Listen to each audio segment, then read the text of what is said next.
let me swap my tea. Yes, time for tea again. Tea. I like these tea chats, these cup of conversations. So do I, so do I. I'm not going to be so childish this week. I do have another Horniman's Minty Morocco I'm on this week. What are you on? Well, I'm on pancake flavour tea. Fabulous, very topical because for anyone who's listening based in the UK, today is of course Pancake Day. And in fact, it's Carnival Tuesday in many countries as well. It's because it's what's it called? Shrove Tuesday. Shrove Tuesday, yeah, yeah. But I mean, for me, it's always been Pancake Day. Um, Yeah, this is it. But definitely. yeah, and the tea shop, I go to this Bird and Blend shop because it's between my office and college. I go past it at lunchtime, and they're doing pancake flavored tea, which I haven't actually tasted yet. So I'll let you know. Mhm. Smells good though. Yeah. Fabulous. Yeah. Okie dokie. Well, I mean, I've gone for it's still chilly, and I've gone for kind of the I was gonna say, iciest accessory I could find with my blues and greens, because today we're going to be chatting about I've icebreakers. got my Arctic fox. Nice. Oh, I like it. We're very chic, very chic. Yeah. I always wear a fox though. I have one that I wear all the time. It was from a very special friend. And then I have three of these guys as well. Oh, This is fantastic. my Arctic fox, my icy fox. Yeah, icebreakers. Yes. Are you a fan? Both doing them as a participant and doing them in class? I'm going to flip the tables because I did all the talking last week. So I'm going to get poetry was like, oh, come on, T. Okay, so I Now mean, you tell me about your icebreakers first. to be honest, I have no problem with icebreakers, either as a participant or doing them in class. And to be honest, I'd never really considered that some people might not enjoy them Hmm. until a few years ago I posted Wednesday question, what are your favorite icebreakers? And a couple of people responded going, "Oh, I hate them. I always feel like I'm put on the spot, that either you feel like you have to give up personal information, or that Hmm. you're asked completely random questions that make no sense, and how does that help you get to know people?" I mean, I love all of that, Yeah. so I think no this is the problem for thing. me. I think it's a wee bit to do with what you ask. You know, when we're at conferences, sometimes like the conference speaker knows obviously what they're going to talk about, and we've gone there because of the title. And so we'll get an icebreaker that will be somehow related to the topic, but that Mhm, can end up being a bit too personal. And also, this conference speaker doesn't know the people in the room, which mhm, isn't exactly the same as us with our student. I mhm, remember dying a death at a conference with somebody who's extremely well known in the ELT world, initials AU, asking a question in a conference talk, whereby we had to turn to our neighbour and talk about our favourite teacher from school. And so the session was on, I think he called it, and I could be completely wrong here, something like teacher aura, like mhm. your personality, your Vibe. vibes, Yeah. essentially. But this is like 25 years ago. This is not, Hmm. he was ahead of his time in this sense. This is very much the topic now, but this was, I think, 2001. And I remember sitting next to this lady who I didn't know. And as I've mentioned on one of our previous episodes, I had an extremely negative experience at Hmm. school. I hated school. So I could not think Yeah. of a positive. I just couldn't. I mean, I could tell you plenty of bad ones. I wouldn't name them obviously, but I could bad experiences, but positive, Mm, and I just read. I mean, now I can, but I think because on the spot, I couldn't think of anything. And I just had to turn to her and say, I'm sorry, but yeah. got nothing to say. You tell me. And then Mr. AU asked my neighbour to tell the entire room what her partner had said, which was me. So typical. Well, I mean, I died a death. I mean, Hmm. it just Hmm. felt awful. I felt really, really awful because there was, I don't know, there was a very well-known person, like let's say 100 people in the room, and this poor lady going, well, Yeah. she Yep. said she didn't have anybody. And then, of course, I was asked to, and that can happen. Yep, yep, definitely. Going slightly off topic very briefly, because thinking about how we can make our classes more inclusive in terms of allowing people to choose how they respond to things. I did a session at the Innovate conference a couple of years ago, and it was about choice in the learner classroom. And so one of the things that I did was at the beginning of the session, or when I gave them their first task with questions to think about, I said, Mm. okay, have a think, and I gave them the options on the board. Do you want to talk to a partner? Give a little wave.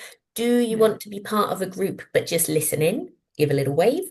Do you just want to sit quietly and reflect on the questions yourself? Give a little wave. Um, Obviously, people might feel a little bit put on the spot of I have to wave and say I don't want to talk to people. But Well, that does happen as well. Yeah, you get the one solitary person sitting there kind of going, yeah, yeah. I think But it, it's still, it's like, so I would yeah. rather stick my hand up and go, yeah, I don't want to talk Yeah, to them. rather and they knew as Um, well what they were going to be discussing. right, So yeah. I think that can help as well. Like, and so yeah, with icebreakers as well, I think Mm. giving people options for what questions they can ask as well, Yes, yeah. rather than here's And 10 and questions, why not? start with number one. Or even like with my students, I just say lie. If you don't know, if you don't want to share the truth, tell a lie, make it Mhm. up because it's different in teacher training. But in sorry, I was going to grab a book, but I'm not going to get it. I can't get it out. That's why I'm doing strange things. Forget it. um, yeah, in the classroom, they're kind of more comfortable with telling a lie, and also because they know you. It's like that if that's the general classroom culture, that it's okay to make something up. Mm, But also, it's all about speaking, is using language. yeah. Whereas in a conference session, it's not. It's so that the speaker can say, well, that was a very good example of blah, blah, blah, blah, blah, or whatever. But it's a really, I mean, yeah. And that person, Mr. AU, is a very good trainer, so chances are he'd asked that question before and never had a problem with it, if you see what I Mm. mean. Um, but yeah, icebreakers, I don't know what to say. I mean, I mean, one that I have done in recent years, and it's in our book, and I can't remember whether I've mentioned it on the podcast before, is getting learners to think about who they are for different people. So oh, I yeah. have on the board all the different names that I am. Or if I'm online Mhm. and I have kind of a little cloud and I show them on Mm. screen. So it's things like T, Tea, yeah, exactly. and then I have Or Teresa, or well, yeah, yes, and if you're then the I've best got way, the yeah, I've got my name, but is it with an English accent, a Spanish accent? Now I teach lots of different Teresa today. nationalities, So so there's all sorts of different you've probably got pronunciations of it. honey bunch or something. So Well, I have a little heart, and I say my husband has a name for me, but I'm not going to share exactly, yeah, that's it. what, yeah, Or things like cis, or yeah, yeah. I've had people in the past, Cuz I am called Cuz your by cousin, some of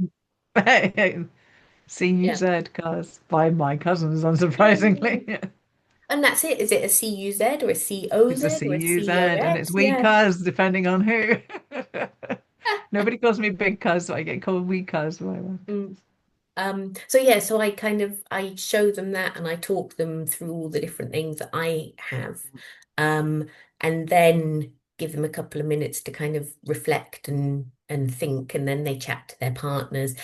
And again, they don't have to write all the names that they have if they don't want to. They might have had like my nickname at school was Titch because I was very short.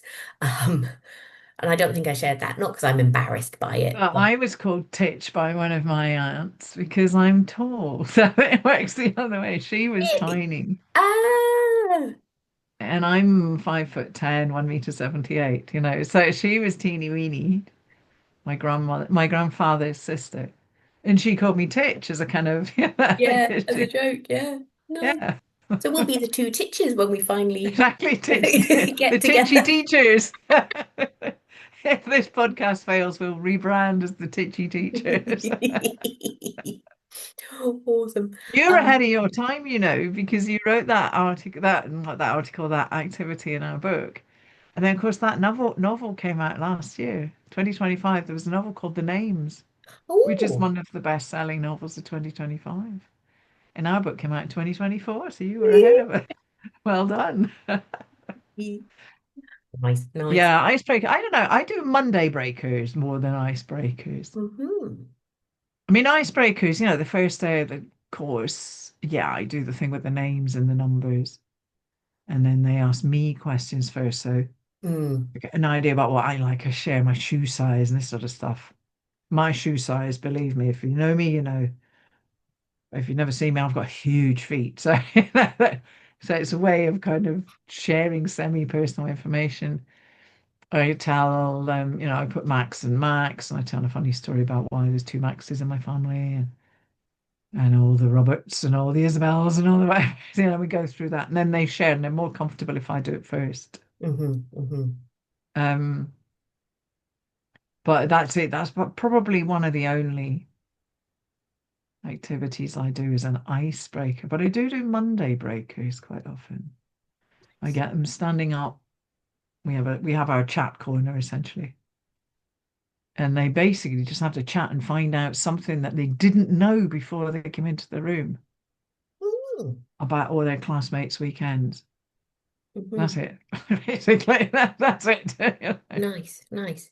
Thinking about Mondays, a few years ago, I was teaching quite an awkward group who, if I was teaching them now, I would handle them very differently. Um, and one of the things we did, the typical, what did you do at the weekend when they came in? Yeah. And teenage boys, they didn't lead particularly wildly exciting lives. So I tended to get the same thing every week. Um, Yeah. and then one day, one of them he went off on a complete tangent and said that he'd tried to assassinate a president or something. And I thought, he's really going with this. And so I just kept asking him questions about it. And, his story just got wilder and wilder and wilder. And so from then on, we went with what didn't you do this weekend? Yeah, And then that's they better. could Yeah. invent like Anything. these Yeah. I crazy like that. Yeah. stories. Okay, I'm going Yeah. to do that on Monday. Who can come up with the wildest story of what Yeah, they I'm going to didn't do that on do? Monday. Well, because I can't do find out something every week, so I do vary it. Hmm. About Hmm. every second or third week, it's okay, find out something you don't know. Hmm. But yeah, I'm going to do that one next Monday. Nice. I like it, like it. I Yeah, I like it. think. But I Oh, tell you what about, I'm going to ask you, sorry, there's an icebreaker that's a standard icebreaker that I loathe. uh-huh. Loathe, never do as a participant or as a teacher. I just hate them. I'm going to ask you how you feel about them. I cannot stand find someone who, Okay. because find someone who's been to Paris. Oh, well, I've been 6 times, darling. I've never been, I hate that. Find someone who's been on an aeroplane in the last two. It's all about, it's too divisive. It's too the have dones and the haven't dones and Hmm. Hmm. the opportunities in life and the fewer opportunities. And it comes from when I taught in the Canaries. I've mentioned teaching there before, where I could have extremely wealthy and the opposite end of the scale in the same classroom, Hmm. and all equally lovely kids, particularly the less privileged, were Yeah. generally, keen and super motivated to be there because maybe their grandmother was paying for their class, something like that. And I hated those things. Find someone Hmm. who has, find someone who's broken a leg. Have you ever broken a leg? No. Conversation over. I don't know, but Well, so I did a session at ASEA back in November, and it was called On the Shoulders of Giants, and it was taking some of these kind of old school ideas and Hmm. seeing how they're still relevant to the classroom. And I did find someone who, and I want to say it with Gertrude Moskowitz, who originally came up with the idea of find someone who it's in like a 1978 Just book or say something. epistemological as her surname anyway. Sorry. I love that. I saw your face when I rewatched the video. I was like, yep, I was feeling exactly the Me same. too. Anyway, so I flipped it a little bit because one thing that annoys me about Find Someone Who is they don't need to ask the question. They can just kind of point at the piece of paper. Like Exactly. I feel Yeah. it's a little Yeah. inauthentic grammatically. So I flipped it. So I gave everybody a question, and this was in a conference. So there were kind of like 50 people in the room. And I think I had maybe 10 different questions for this. So if I was doing it in the class, I would have 10 different questions if I had 10 students. And so they start and they answer the question, but they don't put their name on it. Hmm. And then you collect in all the papers, shuffle them up, and give everybody back a question. But then the idea is that they have to ask five people the question, and the aim is not to find the person who wrote that answer. Okay.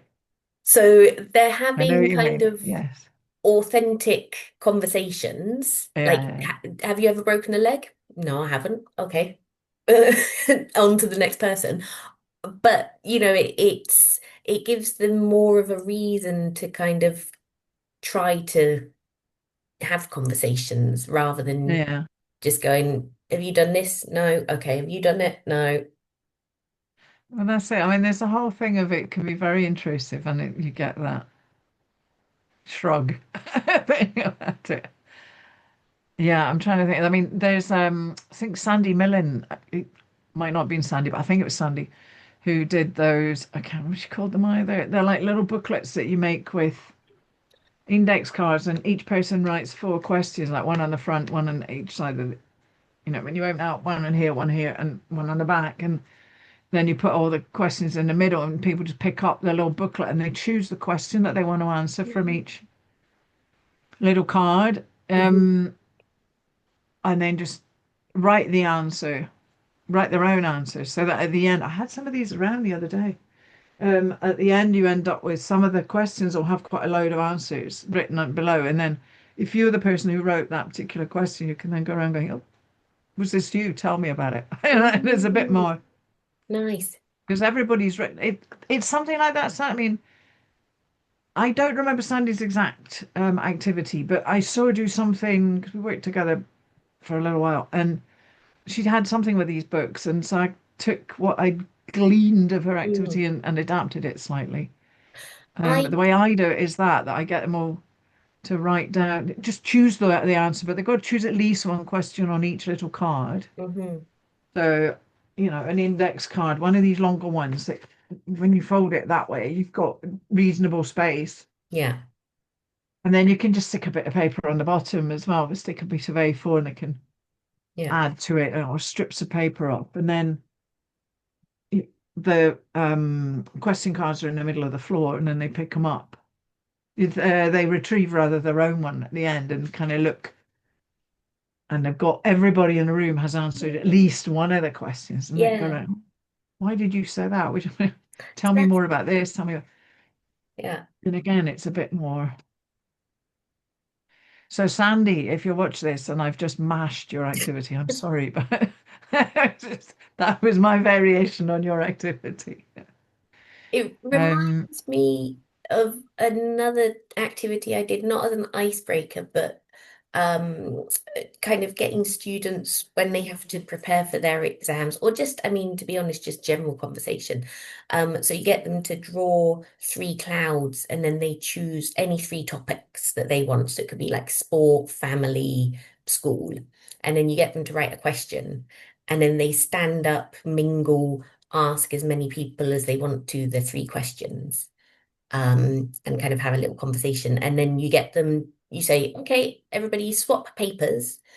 And so whoever they're with at that time, they swap papers and then they add a second question Mm. to each of those topics and then they go around and mingle a bit more. I mean, I did it partly because just to practice different topics, but also practice with question formation, which tends to be Yeah. I problematic. think follow-up questions are really important. I think if you do those icebreakers where it's have you ever broken a leg kind of thing, um, tell them regardless the whatever the answer is, ask another question. Hmm. You know, Yeah. have you ever broken a leg? No, I haven't. Oh, lucky you. How have you managed to avoid it? Or, or oh, Have you ever broken have you ever anything? yeah, have you ever done anything risky? Have you ever done any team sports? Have you ever, can be anything, but Mm, or and the answer is yes, I have, then it's obviously you say, oh, what happened? Tell me about yeah. it.